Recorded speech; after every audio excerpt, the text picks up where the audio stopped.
Connection doesn't look the same in every culture, but the need for it is universal. There's something beautiful about the way human beings reach for one another. We don't all do it the same way. Some people show care through words, some through presence, some through small, quiet gestures that barely make a sound. But underneath all of it is the same truth. We're wired for connection.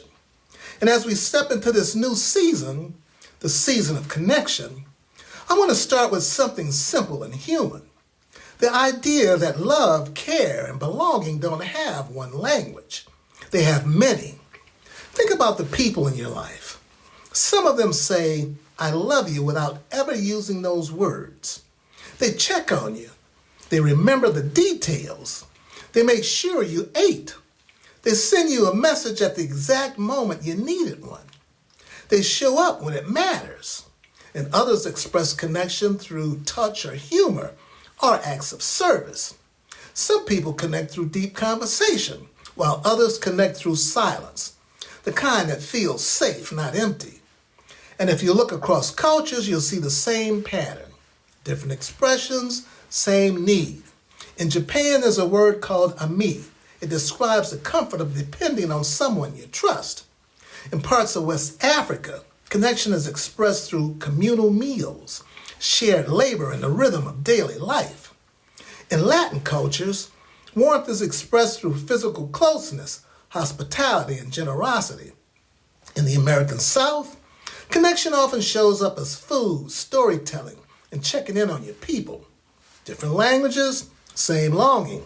And here's why this matters now. Because February is often framed as a month about romance. But connection is bigger than romance. It's bigger than tradition. It's bigger than the holiday. Because connection is the emotional thread that holds communities together. It's the way we say, you matter to me.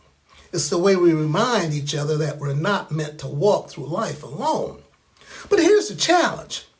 Most of us only recognize the languages we were taught. We look for connection in the form we understand, and we miss the forms that don't look familiar. Someone might be loving you in a language you didn't speak yet. Someone might be reaching for you in a way you've never been taught to recognize.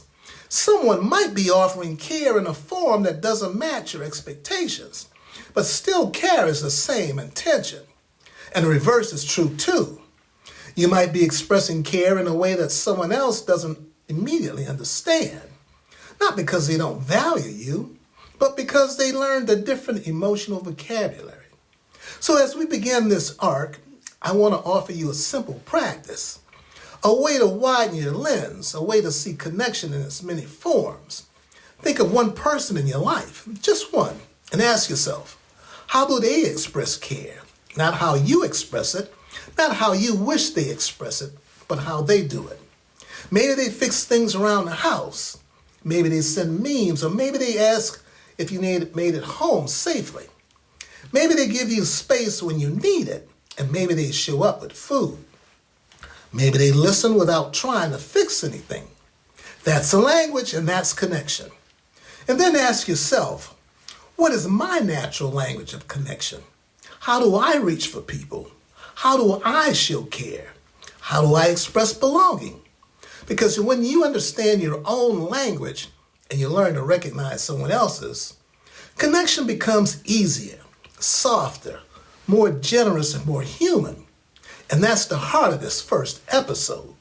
Not to teach you a new technique and not to give you a list of steps, but to remind you that connection is already happening all around you. You just have to learn to see it.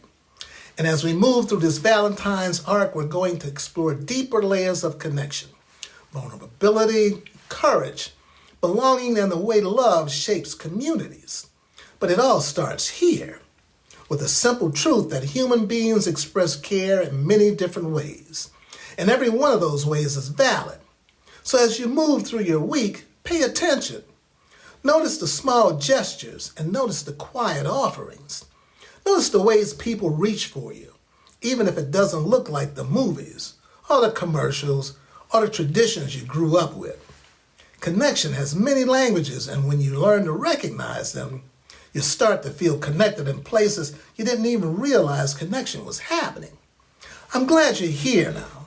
So let's keep walking through this season together. Now you take care and stay connected.